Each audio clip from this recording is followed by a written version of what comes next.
Welcome to the Sports Hangover. I'm Michael Benatar, joined alongside J-Dog. Mike, it is good to see you. I went to Florida for the weekend to warm up, and I'm back in the Northeast where it is a 4-degree wind chill as we record the show. Perfect January weather for you. Just sunsets at like 3 o'clock in the afternoon. It's great, right? Perfect podcasting weather. I'm going to go grocery shopping tomorrow and not leave the house for the next week. We're going to have snow. We're going to have 4 degrees. It's rough here. Mike, I was traveling in Florida, had a great time, and I came back yesterday, and 2 things I've never had happen in my life happened to me yesterday on a travel day. One is I landed from Florida at LaGuardia, went to my car, which was parked nearby, off airport, you know. Of course, yeah, you're not going to pay $200 a day. No. Covered in snow. Never experienced this. 11:30 p.m. on a Monday night, I'm scraping ice and snow off my car. Like, people do this regularly. I do. Thanks to my mom. Shout out, Hanukkah present. Very clutch. It's great. God, I had it. If I didn't have it, I don't know if I could drive home. I'll send you a picture. It wasn't like a light snow. Thing was covered. You couldn't see my car. It was all white. That was crazy, number one. Still got home. Number two, Mike, I've been flying all the time. All the time. Thousands of flights.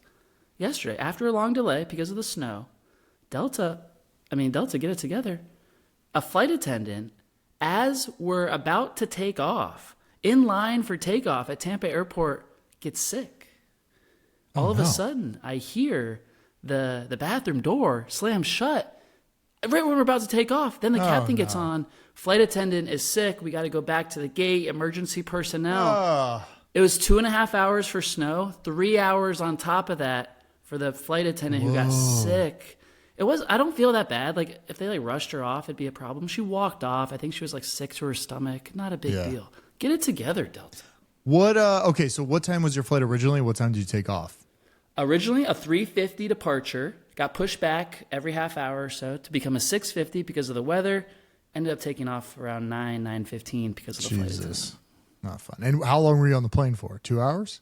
We about maxed out. We were about to time everyone out, and then the flight attendant got on. Mike, you know I'm not an airline clapper. I am not a clapper. No. But when that flight attendant got on that plane, I was right there. I almost stood up. We were 30 minutes away from shut this thing down, get off the plane. You're not going anywhere tonight. And it turns out we found some. What'd you think of Tampa International? Pretty good, right? Great airport. Very easy, big enough to maneuver. Yeah. One weird thing about Tampa Airport I've never seen before also in all my travel. Big traveler, as you know. Sure.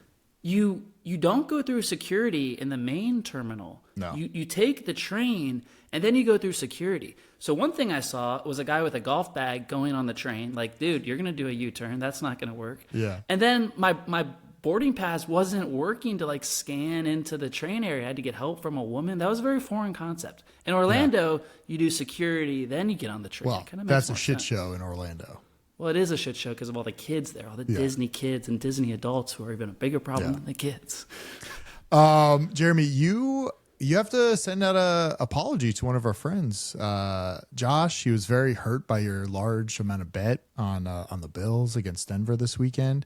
He's very upset. He asked me. We were at a bar. He's like, "Did Jeremy really bet that?"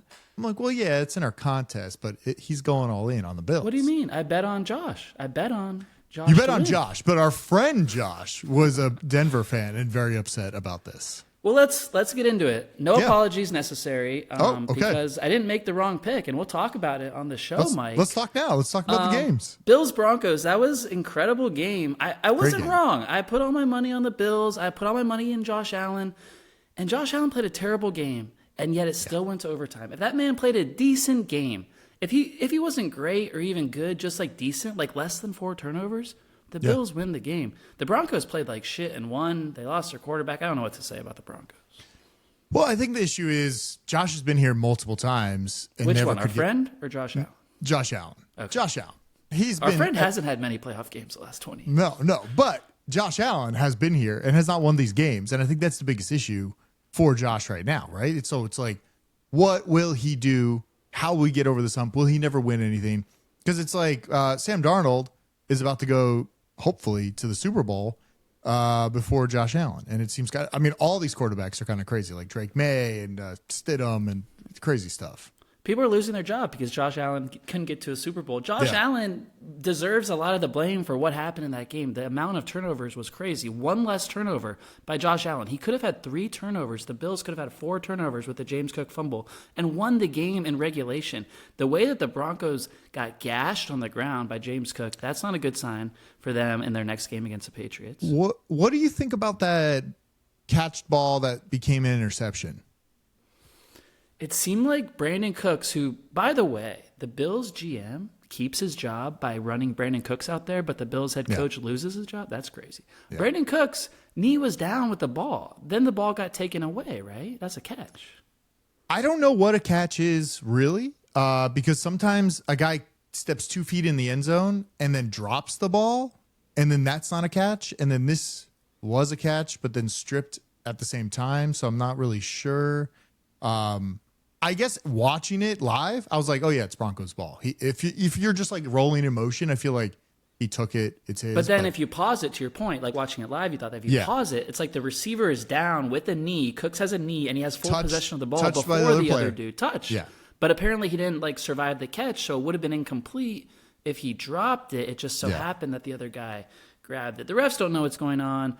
Obviously an issue. It didn't even seem like Mike. I had to go to dinner at that time. Like our friend Sam was like bringing me out to a dinner right at the end of the game. Oh my god! The game went to overtime. We didn't know it was going to last that long. But it seemed like in the moment they didn't look at it long enough. Like it was long enough, right? Very, very quicker than most calls. It was very weird. And of course, conspiracy theory. That head ref, when he does Broncos games in Denver, the Broncos are 14-2 in those 16 games. There you go. That's. Sometimes you got hidden fans under referee jerseys. Trust the refs. The issue I have is that Josh Allen may never be back. I'm ready to tell you that this was his best chance, and that's why I went all in on Mike. And I don't regret it because, again, he could have played better and won the game. He missed throws, the amount of turnovers he had. I'm worried that Josh Allen is heading toward a Dan Marino-type career where he will never get there. Marino got there early, lost. He never got back. Dan Marino's an all-time great, a Hall of Famer, never won a Super Bowl. Josh Allen's 30. He's taking an incredible beating. He now has a new head coach coming in. He's losing a ton of free agents on both sides of the ball. And he won't be able to be a running quarterback in this next phase of his career. Of course, he can still do it for now. But the best rushing quarterback possibly in NFL history, I think he has the most rushing yards of any quarterback in history over time. I think those days are like on the decline. And he's not going to do it by being a pocket passer. I think he's never going to win one at this point. It is tough, too, because now it's like all of a sudden the Patriots rebuilt really quickly. They're back. Makes it a lot tougher for him. Kansas City most likely will be back next year. Denver's looking good. The AFC's looking a lot harder to get through all those guys. Your boy Drake Maye looks like a real threat now, right? Yeah, I mean, he's doing something. That was a terrible. We could talk about the game in a second, but I want to talk about Stidham because this is. First of all, I watched all the times that Bo Nix could have broken his ankle, and I have no idea where it happened. Like it said, okay, maybe on this one play. Are we going down this road? Does he not really have a broken ankle? No. I think he has a broken ankle, but I think I'm trying to figure out where because was it on the snap? Then some people are saying I think this is a big conspiracy, which I don't believe, is that he broke it in the locker room. But I did see footage of him like wincing on the sideline after he kneeled the ball down. So I'm not really sure where it happened, but it does suck. It's almost like you guys were driving the field. Was this something that was already injured, like bothering him? Was it? I don't know. So it just sucks for the Broncos. I don't know. It doesn't suck for J-Dog, who said a few things on last week's podcast. A few quotes I remember saying. One was Bo couldn't beat Josh in the playoffs, and that's correct because Bo did not beat Josh. Josh beat Josh in the playoffs. Okay, and then the second thing I said was, I don't want to live in a world where Bo Nix goes to an AFC championship game. And I also got that one right. So in the world of like Mike Sportstradamus, like if we pull out just a few sentences here, I actually got a few of those right. You got to pick and choose. What do you think? I mean, I guess we could talk about the matchup, but this man, I have stats here. Only 4 career starts. There's all this hype footage of him everywhere saying he should have been the starter when Bo Nix was there. He's going into a playoff game. We've seen Tebow win a playoff game. Are we going to see him win a playoff game? I don't know. But it's definitely a weird scenario because it seems too easy for the Patriots to get to the Super Bowl. And I'm nervous because Patriots sometimes they look good, but Houston was bad. And we can talk about that game too because that was a terrible game. We will talk about that. That was a hard one to watch. No one wanted that win for a while. Both quarterbacks were trying to give it away. Jarrett Stidham, don't know much about him. Yeah. Apparently he has a lot of confidence. Sean Payton thinks he's a top 32 quarterback in the world. We always talk about like guys who are backups that could be starters who should be backups. He's got a hell of a chance, and I'm kind of excited. Like, I'm not a Bo Nix fan. I wasn't expecting him to win a big game in the AFC Championship. Not going to win a big game in the Super Bowl at this stage of his career. Maybe down the road. Maybe the Stidham magic is real. And Nick Foles had a great tweet. He's like, the Patriots don't play well against substitute backup quarterbacks in big games, and no one knows that better than Nick Foles. And so if Big Dick Nick can give a little inspiration to what's Stidham's nickname, I don't know, come up with something here. Maybe it can work. And also, Sean Payton is an expert schemer. Like, you watch that Bills-Broncos game or even the Bears-Rams game, you're seeing like great offensive play callers on display, like scheming guys open on third down. It's like easy plays around the goal line. Ben Johnson's doing it, and Sean Payton is doing it. And so I credit Sean Payton with he's going to come up with all kinds of plays that make it very easy for Stidham. Can the Patriots defense step up? Because we thought the Texans defense was the best defense left in the league. They're out now. Who is the best defense? It's not the Broncos. They got gashed by the Bills. That was embarrassing by the Broncos defense. But maybe the Patriots defense. I mean, they still won the game. So I feel like you got to give them some credit. You're really throwing, the Broncos won the game. They beat the Bills. If our friend Josh, who's a Broncos fan, wants to chime in on this, he's welcome to comment below on our clips on the Hangover Hotline. Yeah. All the Broncos fans out there can chime in. The Broncos didn't play a good game and they advanced. So, like, again, did I get my bet wrong? Yes, I lost my bet. Would DraftKings refund it? Maybe they should, because the Bills were the better team. I will say they've played games like this all year. Remember, I was like, there's no way they can do it. I saw them in person play the Raiders. They almost lost to the Raiders the first time they played the Raiders. So it's like, it's a weird world. The Raiders also beat the Patriots. So that was week one. I know. I'm just saying. Gino wasn't sleepy yet week one. He was still wide awake. He wasn't. He still had all his energy. What do you want to talk about? I want to go to Caleb Williams. That was the other quarterback. Go. These were the two teams. The Broncos and the Bears were the two teams. We sat back last week and we said, they're not the better teams, but they just keep figuring it out, and maybe that can continue. The Bears almost did again. Caleb Williams, your boy. Listen, Mike, you're not painting your nails on the podcast this year, but I think in a future year, you are. I will say that there was like 13 seconds on the clock or something. He threw that touchdown. Yeah, 4th and 10. That was wild. Like, I couldn't believe it. So it's like, okay, he did that. You're going in overtime. What I thought he should have done, Ben Johnson, you should have won for 2. Ended the game right there. You could have won. Totally. Win or lose. And he had that in his DNA all year. He was going for it on 4th down and going for 2. And then the biggest moment, he didn't do it. That was shocking. I thought for sure, like, the Rams were on their heels. The Rams weren't expecting that. They were probably like in their head celebrating. It's 4th and 10. We already won. After the touchdown, you have 40 seconds until you run the next play. If you don't call a timeout, what a golden opportunity to just catch the Rams in shell shock. They probably win the game, to your point, because Caleb Williams didn't play a good game. He had 3 interceptions. 1 came after that in overtime. But it's like, you're going to roll out there again with Caleb Williams and Stafford when you just had a miracle to even tie the game? But that's my problem with Caleb. Like, watching the game, I see moments of where he can be good, but he does a lot worse things on the field. And he tries a little too hard. It seems like, just get the easy ball, throw the easy check down. And I don't know why he's slinging it all the way across the field in overtime when all you have to do is just inch closer, get close enough for a field goal, you win the game.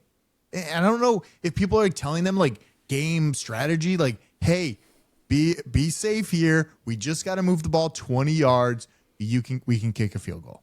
And I don't understand. Like, I play Madden. I know strategy. I know how to win the game. I'm sure Caleb played Madden. I'm sure they still does. He kind of plays like he never has done any gameplay or any of that before.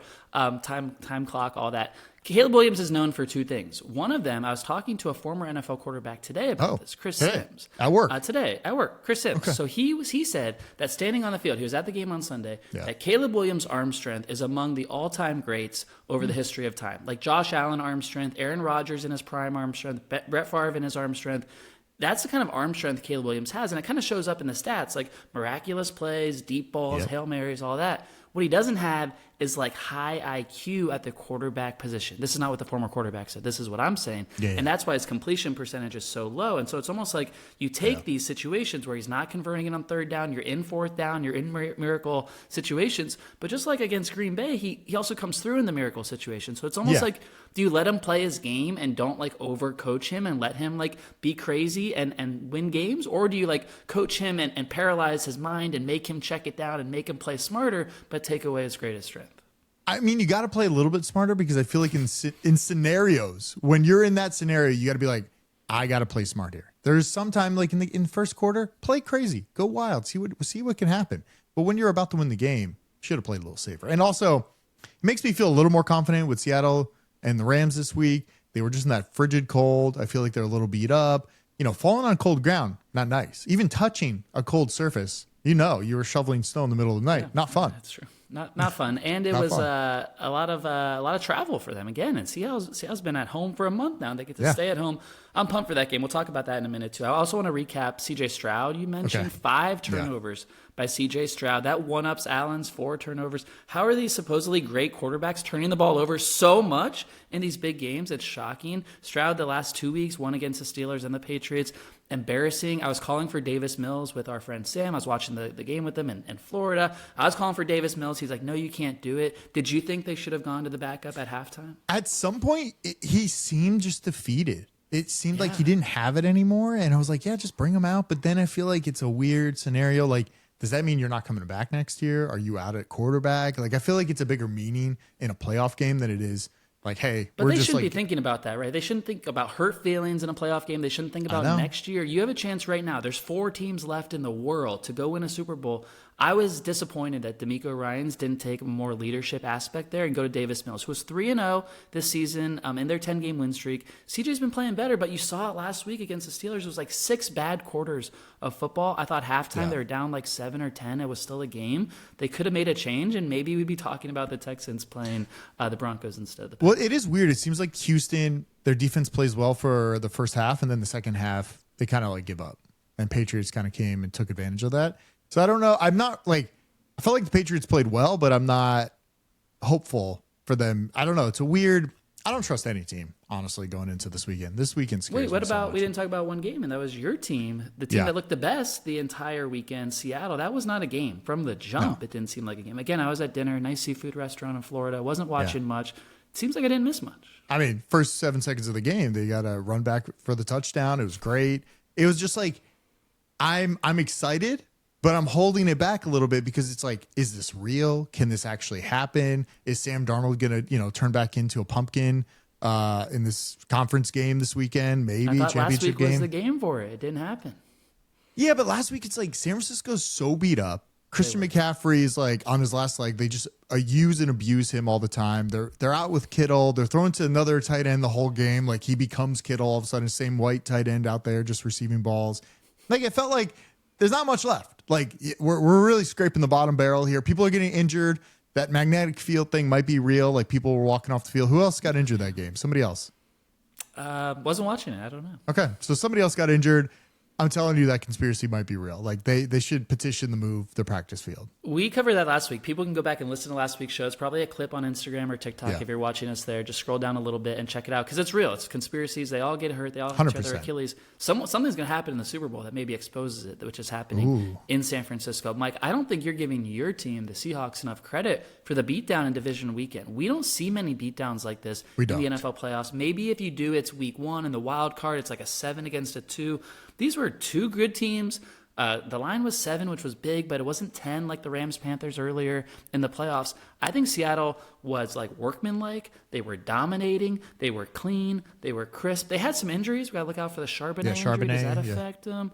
Overall, the defense, the whole team, I'm more bullish on them now than I was coming into the playoffs. Well, all right. Well, one concern is Charbonnet's out, so Walker's in. I don't think Walker has the stamina for the whole game. I don't know if you watched. They even rotated in a guy that literally had no snaps the entire game into the backfield. And they started doing those trick plays, which I think actually helped with Shaheed, like just running them like some jet stream routes or whatever. It worries me. I don't know if Walker can take the full load. So that's one thing. Like, can the run game sustain the whole time? This other rookie that's coming in, I don't even know his name. Hopefully he can do it. But yeah, it's almost like the way Sam Darnold, we've seen him play. That's what scares me the most. I know it's a possibility that man shows up this weekend. Like, that's what's scary. Like, we all know he's there. That's it almost, to me, you're right. It's in there, and it could always come out, and that could always happen. That was scarier to me when the playoffs started, when there's 16 quarterbacks, or there's 14 quarterbacks and 14 teams. We're down to the final 4. He's not worse than Stidham. Drake Maye, he could play better than on any given day. Stafford, he could play better than. So it's like we almost have like such a small amount of games left. It's like he can play bad in a way that Josh Allen played bad, and his team still wins and advances. They can win the Super Bowl without him being Superman, with just dumping the ball off to Smith-Jigba, with giving the ball to Kenneth Walker. We'll see what happens. I think the Seahawks are the best team remaining. Maybe that's not a shocking statement. I think the Rams will win. I have futures on the Rams. I'm going to take the Rams in our pool. I'm sure you'll be on the Seahawks. The Rams are a great team, too. Honestly, against the Bears, I thought they should have been out to a bigger lead because the Bears always give out big leads in the first half, then come back. It was like 17-10. I was like, this isn't enough. And sure enough, it wasn't. The Rams have to play better than they have played in the playoffs so far to beat Seattle, but they could. Well, what worries me is we've already seen the Rams before. I think it went 1-1, right? So like the overtime win, 3 weeks ago or something. Yeah. And now they're coming back here for the third game. I'm worried because this is the matchup I didn't want. It's like they're just playing the NFC West. It's like, these teams really well. It's going to be a close game. The spread's only -2.5. I ran all the models. It's like Seahawks by 54%, but that's like obvious. Like you're favored. You're at home.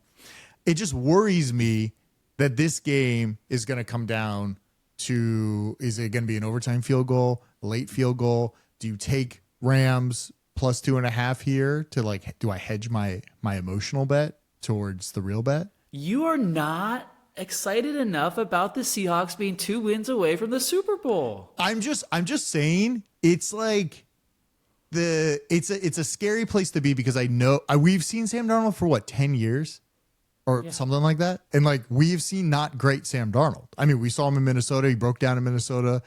So it's there. And that's what scares me.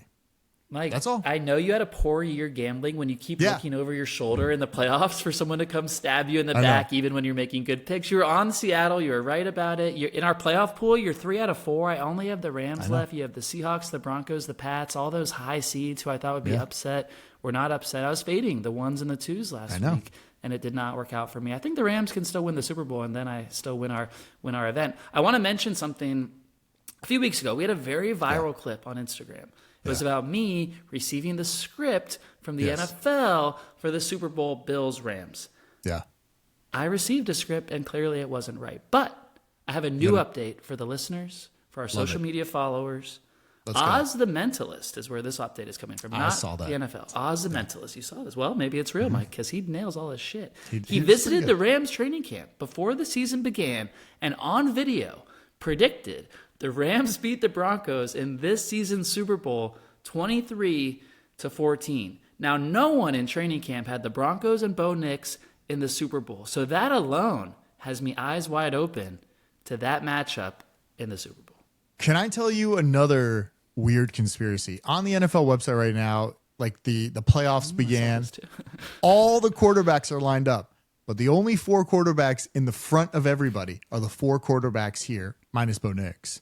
But Stidham was not in the graphic they made at the beginning of the playoffs. Bo Nix was in it. But you're right. So those 4 quarterbacks are like closest to the stadium, Levi Stadium. The other quarterbacks are on the outside. This is like a graphic meme that they made.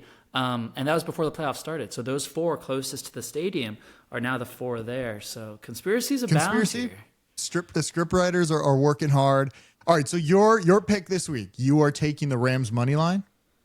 Yeah, I'll be on the Rams money line, and how can you not take the Patriots? I know Sean Payton's a schemer, a play caller. I think the Pats defense can travel. I think they can protect Drake Maye. Maybe Drake Maye doesn't have to win the game like Sam Darnold doesn't have to win the game. Run the ball, play good defense, and go to the Super Bowl. All right, I got some stats for you. I have stats here for you. Where are my stats? Okay, I have Seahawks are the number 1 defense. 12th defense ever, I guess, in all NFL history. They're 13-5 ATS this season. The Rams are 9-2 ATS in the last 11 versus Seattle. So it's like, okay, weird. It's like last Seattle. So like Seattle's been through some, Geno Smith era, stuff like that. Do we take all that? They're at home. They were at home last time. They won the game. It was a weird game. The 2-point conversion, back throw, which was the weirdest thing ever. Like people are making up rules on the fly. Yeah, that's right. It scares me, but in our contest, we're in a gambling playoff pool contest. I will be teasing the Rams. That's my Teasing the bet. Rams down. Well, yeah, I'm gonna get 8.5. You're getting 2.5. You're getting I'm two gonna and a get- half to start. So I'm gonna get 9 points. I'm gonna get 9. Six. gonna And add I'll do like 7. 6 or 7. Yeah, 6 or 7. We'll see what the odds are. Because you think it's going to be a close game. You don't know if your boys, the Seahawks, can win it or not on the money line. So you're going to go Rams teaser because your stats are telling you it's close, and McVay has an advantage over Seattle. Well, I do have some stats here on the margin. So like the last time they've played, hold on. I'm trying to see. I got so many data points here. But the last time they play, okay, so this year alone, they in LA, week 11, Rams 21, Seattle 19. That's a 2-point margin. Great game. Week 16, Seattle 38, Rams 37, a 1-point margin. Wow. Are we going to end on a 3 margin here? So the winner will win by 3, or are we going? That's what scares me. So I'm like, all right, do I just bump it up to 3 for Seattle, or do we tease Rams? We're trying to win money here in the pool. That's the strategy too. That was my strategy until I lost all my money Sure. on the Bills and Josh Allen and the Rams, who I tied together. The Rams I got right, the Bills wrong. I think you are looking big picture, and I want to shrink your picture a little Okay. bit because Mike Shrink it in. McDonald is brand new in Seattle, and Sean McVay's record against Seattle doesn't mean jack shit before this year started, before Mike McDonald got in there. Was it this year or last year? He's still Last new year. either way. Last So it's the second year. So his last Yeah. 4 meetings. He got rid matter. of Geno last year. Those other stats Or don't this- matter. at He the had end 1 of year this of year, Geno. He had 1 year of Geno, right? Yeah, and so yeah. this is his first year with Sam Darnold. It's like this is Yeah. his real first year in Seattle, and he's an Yeah. amazing coach. But it's like McVay doesn't have his number yet. They've only played 2 or 4 times, and so I want a bigger sample size on that. Okay. I do think it's going to be a close game. I don't like the idea of you taking the Rams with all those points when we just saw Seattle give one of the most dominating playoff wins in NFL history. That never happens in the I playoffs. know. This team might be a super team. Mike, they could blow out the Rams and blow out the Patriots. That is actually possible. I will say this. We, as a public, you see that game, you see the score, everybody thinks the same way. So I'm really trying to step back and say, okay, well, I saw that.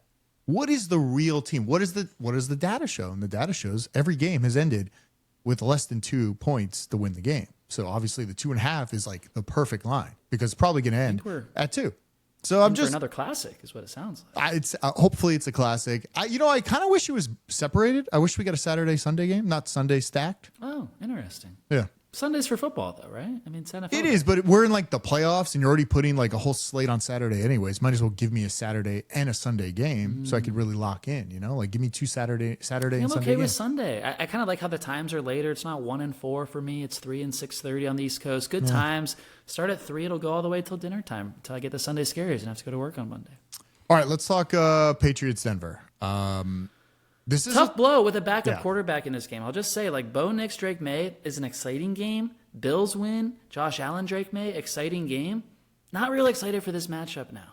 I'm excited because I feel like there is a unknown possibility that Stidham is serviceable and can keep the game close, right? We saw Houston kind of defend Patriots for a little while until there was mistakes galore by CJ Stroud. So it's like, how will that happen to Stidham? Possibly. If you're asking those questions, you're betting on the Broncos. I might be betting on the Broncos. I just feel like the whole line right now, it's shifted, right? So Denver's getting plus 5.5. I don't know what the current line is, but that's a lot of points, right? It moves. And that's because of the quarterback situation. If Bo Nix is out there in Denver, the Broncos are favored to win the game. But the point spread moved too much. So it adjusted too much for this, right? I believe So you. there's got to be some value on the Broncos. And I haven't really seen Patriots blow out anybody. Now, Patriots defense has not allowed more than 16 points in the last 4 games. Which is Wait, who have they played? They played I know. CJ Stroud, who is having the yips. They played Justin Herbert, who is having an identity crisis. And a broken they played arm. other teams. right. He had a broken Yeah. arm, one broken arm. Wait, broken finger. Yeah, something. He had a cast. He had a cast Arm on. was working. Well, his play well. throwing His arm arm was working. His other arm was not working. Whoever they played before that, it's like you told me about the Patriots' soft schedule all year. You're the one who told me this all I know. year. I feel like you're like a different person than the regular season. You're coming in like a fresh slate for the playoffs and like trying to outguess the Am I public trying? here. instead of staying with your trends that you told me about all year on the podcast. So am I trying too hard? Is that you're just saying I'm trying too hard here? You're trying hard. I don't know if you're trying too hard, but you're trying hard. So are you saying I should take the Broncos here because I know the Patriots had an easy schedule. Broncos also had an easy schedule. I think they had the second easiest schedule. Yeah, they did. Their division is tougher, at least. The Broncos, I don't know. I feel like the Broncos, if you want to fade the public, like you're saying, the Broncos are the way to go on that. Because no one's going to be like supporting the backup against Drake Maye. Drake Maye's look good. But if you're right, Mike, if you're right and they haven't beaten anyone all year, and Drake Maye isn't as good as people say, and they have to travel to altitude, if that's a big deal like it was for Buffalo, all those things mean the Broncos could definitely win the game. And also, like I said, Sean Payton was calling some amazing plays for Bo Nix. Bo Nix did not play a good game, but he's calling amazing plays to get guys wide open. He can do that for the backup QB. Plus, the backup QB's at home. It's a lot different than being on the road in a tough playoff environment. Part of me wishes it happened this week, like Bo Nix gets hurt, because then he has 2 weeks to prep for the Super Bowl. He just has a short week, got to prep, got to get ready. I just got to, so basically I'm gambling. There's two gambling. I'm gambling real money, but also in our contest, you have to gamble big to make a lead here. I have barely any money left. You have barely any money left. We have to make big leaps here. So it's kind of like, where do we go? Also, I mean, I can share this off I don't think anybody cares, but I took in all the data that our mutual friend is putting into the Excel sheet, popped it into every single AI I have, and I said, to tell you what to bet? Wait, is that allowed? Do I need to tell the commissioner this? Well, I said, wow, did you say too much? I said, analyze all the gamblers in the pool right now because I wanted to know how they're gambling. So I said, how can I strategically bet against the top bettors to fade their picks this week? So like, give me an insight to them. What are they going to most likely bet? Can I bet against them? If they stay on their trends. Some people are bucking trends, but if they stay on their trends. We got the top three here. I'm just going to read it real quick. But Omar is number one. He has $1,200 or whatever. He has $1,200 total, I think, or $1,600. We should just tell people this was a pool that we joined. 13 humans in it. Everyone gets $1,000 of Monopoly money to start. You have to bet a certain amount each week. You can bet on anything that DraftKings allows you to bet on, so you can craft your own bets and everything. So his pattern, he hit one massive 5-team parlay, $50 to win $593. His key insights are most of his profits have all came from a single parlay. So he's one just big hitting bet wild card weekend. He hit a 5-leg parlay. That's hard to do. Then we have Ed. He is the total specialist. Ed found an edge and hammered it. Small average bets, but consistency. He hit 4 out of the 5 total bets with 80% win rate on all his over-unders. Only on over-unders he's been betting, which is crazy. Makes me go back to the lab this offseason and say, hey, forget about teams, bet over-unders. But also, I bet one over-under last week. It was Pats-Texans. The under made so much sense, and it was over. So, like, how do you get all these right? Of course. And then we have number 3 in third place with $1,300. We have our friend Sam, who you just visited. Yeah. He's the money line grinder here.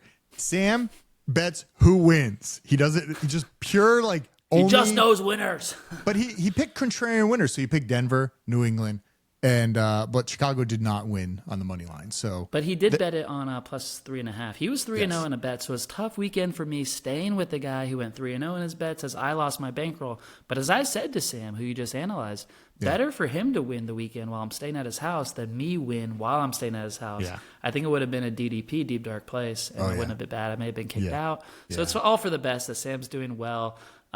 He was very nervous about his picks this week. He was on Seattle. We're watching NFL Live on Friday. Sam Darnold injury happens. He's off Seattle. He could have been 4-0. He could have won another one. He jumped off Seattle. He jumped off Seattle. He was like coming in. He's like big on Seattle. He learned about the injury. He got off. And so like he is actually hot. You might want to like tail Sam on this week. He's just doing money lines. So I had it analyzed. So it has a lot there for me. So it analyzed and I said, here's some ideas I have. What do you think? We got to hit big this weekend. So it's going to be a big game. I have less money than you. So in the pool, I think I need to bet like a 5-leg parlay that gets me like a 5-1, 6-1 with like $100 or $200 and get me back in it for Super Bowl weekend. Yeah. A lot of these I just don't like, but I have to hit something that's going to be big. So yeah, it's fun gambling fake money because you don't really care, but you kind of care a little bit. So it's fun. I don't know. I don't think I had a bad strategy. Like you said, you have to be aggressive. I had Bills and Rams money line on big bets. I would have had more than $2,000 coming in if the Bills and Rams just won the game. The Bills went to overtime. They were a kick, a play away, and then I'm first or second in the pool, so I don't feel bad about it, and I am happy I made big bets. A win's a win. That's what you got to do. It only worked for me 1 year when Kansas City, I bet that money line bankroll every week, and that's what got it to me. But I don't have any team like that this year, but I guess I could do Seattle.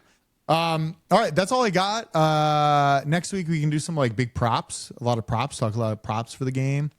That's where you make a lot of money.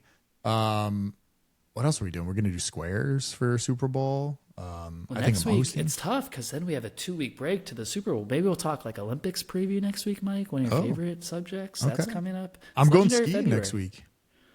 Don't hurt yourself. That's the biggest thing at our age. I know. I'm worried. And there's no snow where I'm going. It's going to be bad. That's an issue too. You're flying with your son. Are you excited about it? No, I'm not. It's gonna be. I'm scared. I'm terrified. I hope the flight attendants make it through your flight. Yeah. No one wants to get sick. All right. Good show. Check us out on Substack. Follow us on YouTube. Full shows are up there. Great place. You can see clips of the show as well. Substack, subscribe. You can also pay. There's a help us support the show. That's a great place to do it. Very cheap. Cheaper than Netflix. Netflix got outrageously expensive. We're a lot outrageously expensive. What do they even have at this point? Well, they are adding podcasts. A lot of podcasts in there. Yeah, like everyone has podcasts. By the way, also podcasts are free on my iPhone. Can I say the Bill Simmons podcast? Literally, our setup's identical. It's like we could be on Netflix with the same. We have great quality cameras. We're here. Our mics are good. Have you watched it? Think they're using the same system that we're using? We don't have to give them a plug, but the same system.